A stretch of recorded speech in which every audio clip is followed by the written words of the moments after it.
اربوں روپے بن جاتے ہیں، تو وہ عوام کی حکومت سے عوام کی جیبوں سے جاتے ہیں۔ عوام کی جیب سے پیسے حکومت کی طرف ضرور جائیں، لیکن حکومت کی طرف سے اس کے بدلے میں عوام کو کیا ملتا ہے؟ حکومتیں بھی عوام کو ان کا اپنا رسپانس لوٹانے کے پابند ہوتی ہیں۔ آئین پاکستان کے تحت حکومتوں کی ذمہ داری ہوتی ہے کہ عوام کے جان مال، عزت آبرو کی، ان کے روزگار کی کو تحفظ فراہم کرے۔ تو کیا پاکستان میں وہ تحفظ فراہم کیا جا رہا ہے؟ نہیں۔ آپ کو مجھے یہ بتائیں کہ کیا یہ نہیں لگتا کہ یہ بجٹ کے ثمرات ہیں؟ حالانکہ بجٹ سے تو پہلے کہا جا رہا تھا کہ ہم اس کی بھی قیمت نہیں بڑھائیں گے، ہم بجلی کی قیمت بھی نہیں بڑھائیں گے، ہم پیٹرول کی قیمت بھی نہیں بڑھائیں گے، عوام کے لیے آسانیاں پیدا کریں گے، لیکن یہ وہی انڈائریکٹ جو ٹیکسز کی بات ہو رہی تھی اب وہ ڈائریکٹ ہو رہے ہیں۔ دیکھیں جی، بجٹ کے حوالے سے تو آپ یہ ذہن میں رکھ لیجئے کہ بجٹ آنے کے بعد یہ نہیں ہوتا، اور خاص طور پہ اس حکومت کے دور میں تو یہ ممکن ہی نہیں ہے کہ آپ جو کہیں اور وہ کر بھی دیں۔ آپ نے کہا کہ بجٹ کے بعد یہ ایسا نہیں ہوگا، لیکن کیا ایسا ہو رہا ہے یا نہیں؟ بجٹ کو گئے ہوئے زیادہ دیر تو نہیں ہوئی، لیکن آپ نے پھر قیمتیں بڑھانا شروع کر دیں، تو عوام سے تو آپ ہر لمحہ وصول کر رہے ہیں۔ پہلے اشیاء خور و نوش کی قیمتیں بڑھیں، پھر بجلی کی قیمت بڑھی، اور اب پیٹرول کی قیمت۔ آپ دیکھیے کہ کسی شخص کی آمدنی اگر 1 روپیہ بھی نہیں ہے اور وہ کسی طریقے سے بھی کوئی چیز خریدتا ہے، چاہے وہ پانی ہی کیوں نہ ہو، تو پانی پر بھی وہ حکومت کو ٹیکس دیتا ہے۔ صبح سے لے کے شام تک پانی ہے، چائے ہے، سگریٹ ہے، کولڈ ڈرنک ہے، ڈبل روٹی ہے، آٹا ہے، جو چیز بھی آپ لیں گے آپ اس کے اوپر حکومت کو ٹیکس ادا کریں گے۔ تو آپ کتنا ٹیکس ادا کر سکتے ہیں؟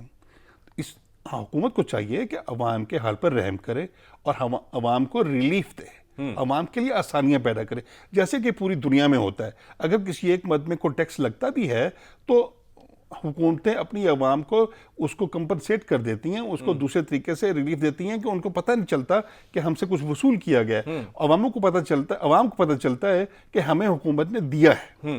لیکن یہاں پر صورتحال ذرا مختلف ہمیں نظر آ رہی ہے۔ حکومتی ترجمان جو ہیں، شہباز گل صاحب کی ٹویٹ کو دیکھ لیں، انہوں نے کہا 11 روپے کی بات تھی، 5 روپے بڑھائے ہیں، اور دیگر حلقوں میں بھی یہ بات ہو رہی ہے کہ 11 روپے کی بات کی گئی تھی، لیکن یہ بڑا حکومت کا حسن اقدام ہے کہ 5 روپے بس بڑھا دیے گئے اور بڑا ریلیف دیا گیا عوام کو۔ 5 روپے میں کہاں ریلیف ہے عوام کو؟ اچھا، ایسا ہوتا یہ ہے کہ یہ بھی ایک چال بازی ہوتی ہے عوام کے ساتھ کہ آپ بات تو 11-12 روپے کی کریں، اگر آپ نے بڑھانا تو 5 ہی تھا، 11-12 تو بڑھانا ہی نہیں تھا۔ اس میں چالاکی یہ دیکھیے کہ جو آپ نے ہدف رکھا ہوا تھا کہ آپ نے 5 روپے 40 پیسے ہی بڑھانا ہے، تو آپ نے 11-12 روپے سے کم کر کے 5.5 روپے کے قریب کر دیا، اور عوام کو یہ تاثر دیا کہ ہم نے آپ کے اوپر بڑا رحم کیا اور بڑی مہربانی کیا، بڑا احسان کیا، 5.40 پیسے جو ہیں اور بڑھا دیا۔ یہ تاثر بھی دے دیا کہ دیکھیں جی ہم کتنے اچھے حکمران ہیں کہ 11-12 کی بجائے ہم خود اس کو جسٹیفائی کرتے ہیں کہ یہ نہیں ہونا چاہیے، 5 روپے کافی ہے۔ یعنی 5 روپے کافی حکومت کو نظر آ رہے ہیں۔ یہاں پر بریک لے رہے ہیں، بریک سے واپس آئیں گے اور اسی بڑھتی مہنگائی پر بھی بات کریں گے، کیونکہ 5 روپے عوام کی جان نکالنے کے مترادف ہیں، تو ہمارے ساتھ رہیے گا۔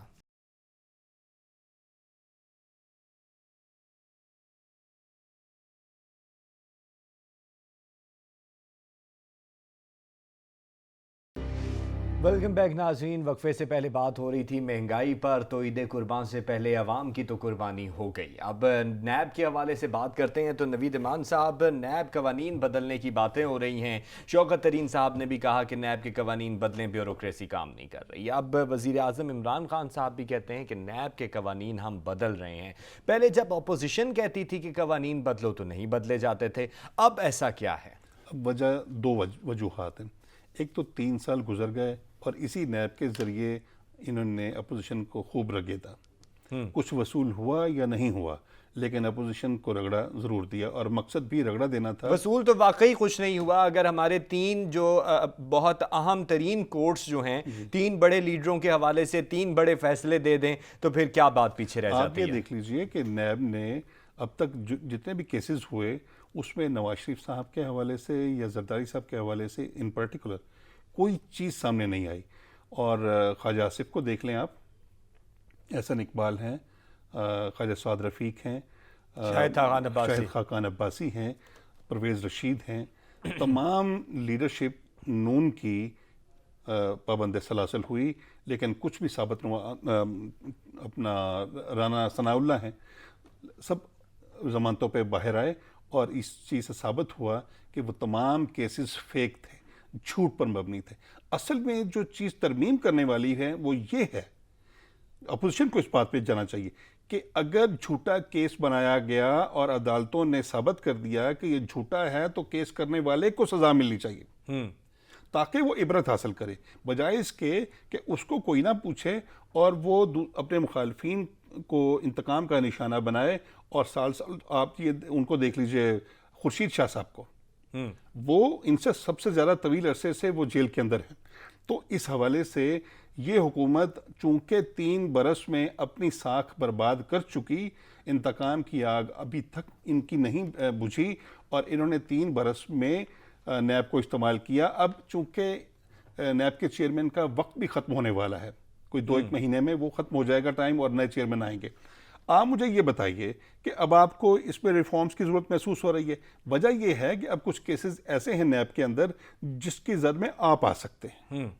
اب اگر نیا چیئرمین آئے گا اور اس نے آپ کی بات نہ مانی تو آپ اب اس کی ویڈیو تو شاید نہ لا سکیں، جیسے جاوید اقبال کی تو ویڈیو آپ لا کے بلیک میل کر جیسے گئے۔ حفیظ شیخ صاحب کے حوالے سے باتیں چل نکلی تھی کہ ان کے خلاف بھی ریفرنس جاری کیا جائے گا۔ جی، تو یہ چیزیں تو حکومت کے خلاف چلی جائیں گی، اس لیے وہ چاہتے ہیں کہ کسی طریقے سے اس میں نرمی پیدا کی جائے اور اس کا فائدہ اپوزیشن کو بھی ملے گا، لیکن سب سے بڑا اس کے بینیفیشری گورنمنٹ خود ہوگی۔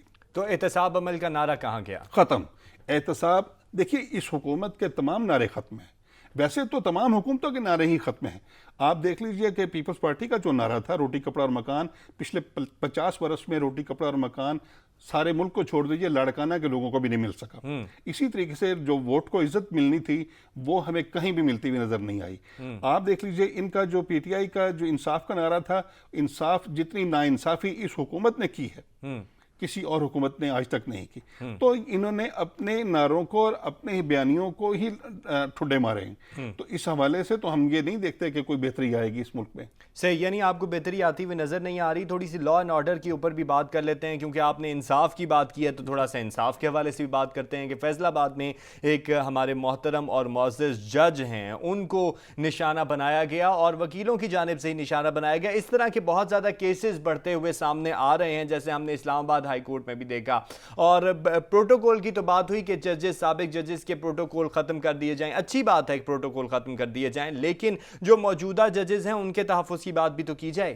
جی، یہ جو پروٹوکول کی بات ہے یہ صرف سابق ججز کی نہیں، یہ تمام سابقین کے پروٹوکولز ختم کر دینے چاہیے، چاہے ان کا تعلق کسی بھی شعبہ سے اور کسی بھی ادارے سے ہو۔ وہ تو باتیں ہو رہی ہیں نا کہ وزراء کے، مشیروں کے جتنے بھی پروٹوکولز ہیں وہ ختم کیے جائیں گے۔ جی، اور عمران خان صاحب نے کہا کہ وہ بھی نجی محفل میں جب بھی جائیں گے تو پروٹوکول کے بغیر جائیں گے۔ تو بھائی آپ نجی محفل میں جاتے کب ہیں؟ تو یہ ڈرامہ نہ کریں۔ اب بات کرتے ہیں ہم فیصل آباد میں ہونے والے اس واقعے کی جس میں آنریبل جج کو ان کے چیمبر میں جا کے مارا اور وکیلوں نے مارا، اور اتنا مارا کہ ان کا سر پھاڑ دیا اور ان کے کپڑے پھاڑ دیے۔ آپ مجھے یہ بتائیے، یہ لا قانونیت اور بربریت کی انتہا نہیں کہ ان ججوں کو اتنی جرت کس نے، ان وکیلوں کو اتنی جرت کس نے دی کہ وہ آنریبل جج کے کورٹ میں جائیں اور ان کے ساتھ مس بیہیو کریں اور ان کو زدوکوب کریں؟ یعنی اس ملک یہ کوئی جنگل کا قانون ہے؟ آپ کہیں فاٹا میں رہتے ہیں، کہیں آپ کسی بارڈر ایریا پہ رہتے ہیں؟ یہ فیصل آباد کی بات ہو رہی ہے، پنجاب کی بات ہو رہی ہے۔ اگر حکومت، اگر عدلیہ کا نظام باقی دارالحکومت میں ایسا ہو گیا تو فیصل آباد تو فیصل آباد ہے۔ اب آپ دیکھیے کہ ہائی کورٹ کے جو کا واقعہ ہوا اور جو آنریبل چیف جسٹس نے پھر جو ایکشن لیا وہ بالکل ٹھیک تھا۔ اسی طریقے سے ایک واقعہ کچھ مہینے پہلے ہوا تھا اٹک میں، فتح جنگ میں۔ وہاں پر ایڈیشنل ان سیشن جج محترمہ ڈاکٹر سائدہ تھیں، ان کو وکیلوں نے ان کے چیمبر میں گالیاں دیں اور برا بھلا کہا اور ان کو ہراساں کیا اور ان کی عدالت کو بند کرنے کی دھمکی دی۔ تو مجھے یہ بتائیے کہ ان ججز کو کون تحفظ فراہم کرے گا جو عوام کو انصاف فراہم کرنے کے لیے عدالتوں میں جاتے ہیں؟ ان کو انصاف کون فراہم کرے گا؟ اس کے لیے ہماری ہائی کورٹس اور سپریم کورٹس نے کوئی اقدامات کیے نہیں۔ قانون کے دعوے دار جو ہیں ہمیں نظر آتے ہیں اس طرح دست و گریباں، تو دونوں کو اپنا اپنا کام کرنا پڑے گا۔ ججز کے تحفظ کی بات بھی کرنی پڑے گی، اور جتنے بھی ہمارے وکلاء ہیں تو ہمارے ہی، لیکن ان کو بھی دائرہ کار بننا پڑے گا اور ان کے اندر جو ہمارے بہت سارے وکیل ہیں بہت ہی بہترین کام کر رہے ہیں، لیکن ان کے اندر بھی کوئی شرپسند عناصر آ جاتے ہیں جہاں ہر جگہ پہ آتے ہیں تو ان کو بھی پکڑنے کے حوالے سے بات ہونی چاہیے اور اس حوالے سے بھی قانون سازی کی ضرورت ہے. کشمیر کے صورتحال کے اوپر بھی بات کرتے ہیں. آزاد کشمیر میں الیکشن جاری ہیں لیکن جو سیاسی رہنما وہاں پر موجود ہیں ایک دوسرے کو گالیاں دینے میں مصروف ہیں. اگر یہی لفظ استعمال کر لیا جائے تو بے جا نہیں ہوگا. اس کو کس طرح سے دیکھ رہے ہیں کہ بد زبانی بد کلامی جو ہے سیاسی رہنماؤں کا شیوا اور پیشہ بنتی جا رہی ہے؟ اچھا جی، یہ احسن جو کشمیر میں ہو رہا ہے مختلف پارٹیوں کی الیکشن کیمپین کے حوالے سے، اس کے دو تین پہلو ہیں. ایک تو یہ ہے کہ جو بد کلامی کا چلن ہے وہ ہمارے لیے ترہ افتخار بن گیا ہے. ہماری پارٹیوں کے جو لیڈرز ہیں، خاص طور پہ عمران خان صاحب کے حوالے سے ہم بات کریں تو وہ بد کلامی کو پسند کرتے ہیں. یعنی ان کی خواہش ہوتی ہے کہ ان کے ممبرز اور ان کے وزراء اور ان کے معاونین جتنے بد کلام ہوں اور جتنا اپوزیشن کو رگے دیں اتنا وہ پلیئر فیل کرتے ہیں. اس کی مثال میں دیتا ہوں کہ فردوس اشق اعوان نے جب 2-3 موقع پہ اس طرح کی حرکت کی تو انہوں نے اس کو سلب نہیں کیا، اس کو ڈائریکشن نہیں دی، بلکہ انہوں نے کہا کہ تم نے بہت اچھا کیا. جب آپ یہ شے دیں گے تو پھر اس ملک میں نفرت اور اس ملک میں فاصلہ اور اس ملک میں دشمنیاں ہی بڑھیں گی. یہ جو تبدیلی کے دعوے دار تھے نا، انہوں نے تو ملک کے اندر تہذیب لے کے آنی تھی. یہ تو عجیب طرح کی تبدیلی آ گئی. یہ تو بد تہذیبی لے کے آ گئے نا مزید. ہمارا ملک تو پہلے ہی تباہ حال تھا لیکن انہوں نے تو ملیا میٹ کر دیا. انٹرنیشنل سطح پہ اگر آپ اس کے امپیکٹ کو دیکھ لیجئے تو کشمیر کے اندر جا کر گنڈا پور کا ہوائی فائرنگ کرنا اور بد کلامی کرنا انٹرنیشنل کمیونٹی کو کیا پیغام دیتا ہے؟ مقبوضہ کشمیر کے عوام کو، ہندوستان اور اس تمام صورتحال میں پہلے ان کے اوپر انڈے برسائے گئے، ان کے قافلے کے اوپر جواب میں جوابی فائرنگ ہو گئی اور پھر اس کے بعد جو ہے پتھراؤ بھی کیا گیا ان کے قافلے کے اوپر. تو یہ تمام صورتحال عالمی میڈیا بھی دیکھ رہا ہے. انٹرنیشنل لیول پہ کشمیر کاز کے حوالے سے ہمیں سوچنے کی ضرورت ہے. آپ یہ دیکھیے کہ جب آپ اس طریقے کی خرافات وہاں پہ بولیں گے اور ایسے رویوں کو آپ بھی فیس کریں گے تو آپ جو کشمیر ہے، کشمیر کے ساتھ سولیڈیرٹی ہے، کشمیر کے ساتھ جو یکجہتی ہے یا مقبوضہ کشمیر کے عوام کی بات آپ کرتے ہیں تو اس میں کیا وزن رہ جاتا ہے؟ ساری دنیا دیکھتی ہے کہ یار یہ ان کی اوقات ہے، یہ ان کی حیثیت ہے، یہ ان کا مزاج ہے، یہ ان کی پریورٹیز ہیں اور یہ ان کی سوچ ہے. تو ایسے لوگوں کا انٹرنیشنل سطح پہ کیا وزن رہ جاتا ہے؟ نہیں، اس تمام سیاسی صورتحال میں چاہے وہ نون لیگ کے بیانات ہوں، چاہے وہ تحریک انصاف کے بیانات ہوں، یا جتنے بھی وہاں پر لوگ موجود ہیں، سب سے زیادہ مجھے یہ بتائیں کہ نقصان کس کا ہو رہا ہے اور فائدہ کس کو ہوگا؟ دیکھیے، نقصان تو سبھی عوام کا نقصان ہوتا ہے، وطن کا نقصان ہوتا ہے سب سے زیادہ، اور کشمیر کاز کا بھی کشمیر کاز کا نقصان ہوتا ہے اور ہو بھی رہا ہے. لیکن بات یہ ہے کہ نون لیگ نے بھی کمی نہیں کی، پیپلز پارٹی نے بھی کم نہیں کی، لیکن پی ٹی آئی نے تو حد ہی کراس کر لی. تو عمران خان کو چاہیے کہ اس ملک میں ہارمنی، سولیڈیرٹی اور اس میں باہمی محبت کو ترویج دیں. جیسے آپ یہ بتائیے کہ انہوں نے ایک نیا ڈرامہ یہ کیا کہ ایک نئی مومن خصوصی رکھا بگٹی صاحب کے پوتے کو، شاہزین بگٹی کو. آپ یہ مجھے بتائیے کہ جب آپ شاہزین بگٹی کو اس لیے وہاں پہ مومن بنا رہے ہیں کہ وہ بلوچوں، اب بات ادھر بھی آ جاتی ہے نا کہ بلوچوں کو آپ منائیں اور ان کو قومی دھارے میں لے کے آئیں.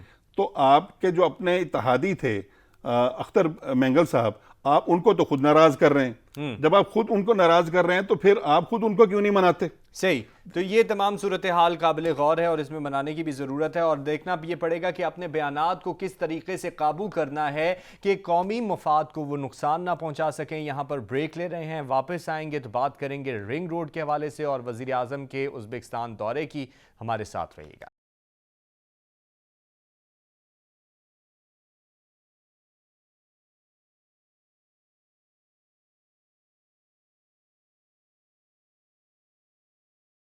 ویلکم بیک ناظرین. بات ہو رہی تھی کشمیر الیکشن کے حوالے سے. اب تھوڑی سی بات کر لیتے ہیں رنگ روڈ کے حوالے سے. تو نوید صاحب، رنگ روڈ کی انکوائری ہوئی، ہم نے بھی بڑے ڈیٹیل اس کے اوپر پروگرامز کیے، لیکن رنگ روڈ کی انکوائری رپورٹ جو ہے وہ فائنل آ گئی منظر عام پر. پہلے اس میں ریلیف ملا تھا جناب زلفی بخاری صاحب کو اور جناب غلام سرور صاحب کو. اب جب رپورٹ آ چکی ہے تو وزیر اعلیٰ پنجاب عثمان بزدار صاحب کو بھی اس میں ریلیف مل چکا ہے. ہمیشہ کی طرح پکڑے چھوٹے ہی گئے. آپ یہ دیکھیے کہ یہ رپورٹ ایسی ہی آنی تھی کیونکہ اس حکومت میں جتنے بھی ڈرامے ہوئے، جب بھی انہوں نے ایسی تفتیش کی اس میں انہوں نے اپنے ساتھیوں کو ریلیف ہی دیا. انہوں نے تفتیشیں بھی ضرور کی یہ ثابت کرنے کے لیے کہ دیکھیں جی ہماری حکومت تو انصاف پہ مبنی ہے، ہم تو اپنوں کی بھی تفتیش کرتے ہیں اور ان کو بھی نیب کے حوالے کرتے ہیں اور ان کے اوپر بھی کیسز بناتے ہیں، لیکن پھر ہم ان کو ریلیف بھی دیتے ہیں اور ان کو کلین چٹ دے کے یہ ثابت کرتے ہیں کہ دیکھو جی اسی تے بڑے دودھ کے دھلے ہوئے ہیں۔ آپ یہ دیکھیے کہ یہی زلفی بخاری صاحب، ان کی ہمشیرہ سکینہ بخاری کی 137 کنال زمین رنگ روڈ میں آئی اور انہوں نے کروڑوں روپے وصول کیے اور اس کے یہ بینیفیشری ہیں، اور یہ بات اگر مجھے پتا ہے تو وزیر اعظم صاحب کو نہیں پتا، نیب کو نہیں پتا، اس کو جو اینٹی کرپشن کا ادارہ ہے جنہوں نے یہ تفتیش کی ان کو نہیں پتا۔ اصل بات یہ ہے کہ چونکہ یہ گورنمنٹ اپنے ہی ساتھیوں کو بینیفٹ دیتی ہے، اس کو کلین چٹ دیتی ہے اور پھر وہی ہار پہن کے دوبارہ آ جاتے ہیں۔ لیکن وہ یہ بھی کہتے نظر آتے ہیں کہ دیکھیں ہم نے انکوائری کروائی ہے، اس کے اوپر انکوائری تو ہو ہی نہیں رہی تھی، ہم نے انکوائری کروائی ہے۔ یہی تو ڈرامہ ہے کہ آپ خود ہی انکوائری کروا کے خود ہی کلین چٹ لے لیتے ہیں، اور اس میں ہمیشہ یہ ہمیشہ کی بات ہے، یہ اب کی بات نہیں ہے کہ ہمیشہ بیوروکریٹ ہی پھنستا ہے اور اسی کو ہی مورد الزام ٹھہرایا جاتا ہے کیونکہ اس کو استعمال کیا جاتا ہے، اور وہ چونکہ پولیٹیکل پریشر ہی ہمارے ہاں استعمال ہوتا ہے۔ انہوں نے کہا تھا پی ٹی آئی والوں نے کہ جب ہم آئیں گے اقتدار میں تو ہم سیاسی اثر و رسوخ کو ختم کر دیں گے، جبکہ ان کے دور میں سیاسی اثر و رسوخ اتنا زیادہ بڑا ہے کہ لوگوں نے یا تو کام کرنا چھوڑ دیا ہے یا پھر وہ کرتے ہیں تو انوالو ہوتے ہیں، اور جب انوالو ہوتے ہیں تو پھر وہ یوں بھگتتے ہیں، تو جب نتائج آتے ہیں تو پھر پکڑے وہ جاتے ہیں۔ یہ تمام صورتحال ہے، اس احتساب کا نعرہ تھا وہ نعرہ ہی رہا، اور سیاسی معاملات کو بھی چلانا ہے، اور یہ کہا گیا کہ سیاسی طور طریقوں کو ہم نہیں چلائیں گے اور اثر و رسوخ استعمال نہیں کریں گے، لیکن کیا جا رہا ہے۔ مزید بھی انکشافات ہوں گے اس کے اندر اور پھر اس کے اوپر بھی مزید بات کریں گے۔ وزیر اعظم صاحب ازبکستان کے دورے پر ہیں، انتہائی اہم نوعیت کا دورہ ہے۔ وزیر اعظم صاحب کے دورے کو کس طرح سے دیکھ رہے ہیں، کیونکہ ازبکستان کے ساتھ بہت زیادہ اسٹریٹجک تعلقات کو بڑھانے پر اور تعاون کو بڑھانے پر بھی بات ہوئی ہے، اور مضبوط تجارتی شراکت داری پر بھی بات ہو رہی ہے، بہت سے منصوبوں پر دستخط بھی ہوئے ہیں۔ اچھا، ازبکستان کا جو دورہ ہے اس کے مقاصد کچھ اور تھے، لیکن وزیر اعظم صاحب جو ہمارے بالکل سیاست سے اور سفارت سے فارغ ہیں، انہیں پتہ نہیں چلتا کہ وہ ان سے کیا ثمرات سمیٹیں گے۔ انہوں نے وہاں پہ جا کے کرکٹ کی بات کرنی شروع کر دی اور دوسری تیسری جو ظہیر الدین بابر صاحب ظہیر الدین بابر کے ساتھ فلم کی بات کرنی شروع کر دی۔ آپ کو عقل کو ہاتھ ماریں، آپ کر کیا رہے ہیں؟ ازبکستان کے فورم کا جو اصل تعلق ہے وہ افغانستان کے ساتھ ہے۔ افغانستان کے اندر جتنے حالات خراب ہیں، جتنی وہاں پہ خانہ جنگی ہو رہی ہے اور جتنے گروپ وہاں انوالو ہیں، عام طور پر تو یہ کہا جا رہا ہے کہ وہاں پہ طالبان حکومت کے خلاف لڑ رہے ہیں، جبکہ وہاں پہ 7 گروپ اس وقت نبرد آزما ہیں ایک دوسرے کے ساتھ۔ عبدالرشید دوستم، احمد شاہ مسعود کے بیٹے احمد مسعود، عبدالغنی جو کامران زئی، اسماعیل خان، عبدالبصیر صاحب، یہ تمام وہ لوگ ہیں جو وار لارڈز ہیں، جو ایک دوسرے کے ساتھ بندوقیں اٹھا کے اپنے ہی عوام کو مار رہے ہیں۔ ایسے حالات میں افغانستان کے ساتھ آپ تعلقات کیسے ٹھیک رکھیں گے؟ وہاں پہ حالات کو کیسے قابو کریں گے؟ اصل مقصد اس کا ازبکستان کے اندر یہ تھا، اس کو ان کو سمجھ نہیں آئی اور انہوں نے کبھی وہ فلم کی باتیں کرنا شروع کر دی، کبھی کرکٹ کی باتیں کرنا شروع کر دی۔ آپ کو پتہ نہیں چلتا کہ آپ کس طریقے سے لیکن افغانستان کے حوالے سے بھی بات ہوئی، افغانستان کے حوالے سے نیا بلاک بنانے کی بات کی جا رہی ہے۔ نیا بلاک ضرور بنے ہوگا، اس بلاک کے اندر پاکستان ہوگا، ایران ہوگا، ازبکستان ہوگا، تاجکستان ہوگا، ترکی ہوگا۔ اس میں چائنا نہیں ہوگا۔ اہم بات یہ ہے کہ چائنا بہت امپورٹنٹ ہے، چائنا کے بغیر وہ بلاک کیسے ایفیکٹو ہوگا، جبکہ افغانستان کا بارڈر چائنا کے ساتھ بھی لگتا ہے اور افغانستان میں ہونے والی ہر تباہی اور ہر تبدیلی کا براہ راست اثر چائنا پہ اور سی پیک پہ اور پاکستان کے اوپر ہوگا۔ آپ یہ دیکھیے کہ افغانستان میں جیسے حالات پیدا ہو رہے ہیں، آپ کے تعلقات طالبان کے ساتھ یا اشرف غنی گورنمنٹ کے ساتھ یا وہاں پہ تمام جو وار لارڈز کے ہیں ان کے ساتھ متوازن ہونے چاہیے، بغیر انوالومنٹ کے، بغیر ڈکٹیشن کے۔ آپ سفارت کاری سیکھیں، دنیا سے سیکھیں، آپ برطانیہ سے سیکھیں، چائنا سے سیکھیں، اپنے ہمسایوں سے، چاہے وہ آپ کے دشمن ہی کیوں نہ ہو، آپ سفارت کاری ان سے سیکھیں۔ آپ سفارت کاری جو توازن کا نام ہے، آپ ایک ایٹمی طاقت ہیں، آپ نے دنیا میں آگے بڑھنا ہے۔ یعنی کہ سفارت کاری میں توازن نظر نہیں آ رہا، وہاں جا کر افغانستان کے حوالے سے بہت سی پالیسیز کو واضح کرنا تھا۔ افغانستان کے حوالے سے ہم دعا گو ہیں کہ وہاں پر امن قائم ہو۔ اپنا بہت سارا خیال رکھیے گا۔ پاکستان زندہ باد، اللہ حافظ۔